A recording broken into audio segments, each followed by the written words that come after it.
Ang napansin ko dito, 8 pesos yung pamasahe bawat station. Nasa ano na tayo, going to Cubao Station. Arriving at the Renetti Center Cubao Terminal Station.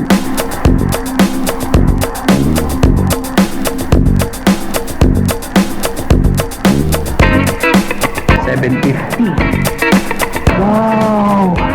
Ang daming pwedeng kainan dito sa Cubao ah. Grabe ang dami. Parang more than 20 yung stalls nila dito.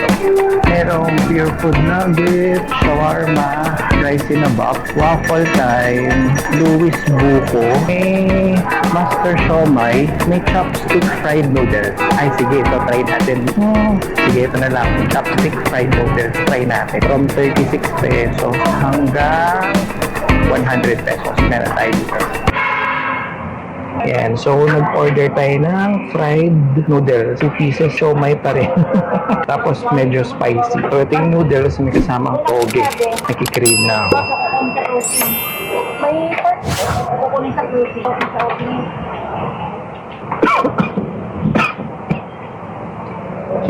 Manghang siomai.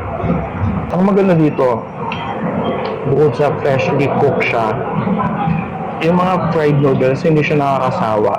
Kasi, pag siomai lang, parang medyo nakakaumay siya, di ba? Pero pag may kasamang noodles, kahit pa paano, may iba kang nalalasahan. 52 pesos yung isang cup na ganito.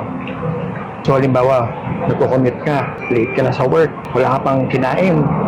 So, ito, pwede bago ako pumasok para may laman yung sikmura mo kasi mahirap pumasok at magtrabaho ng walang laman ng sikmura.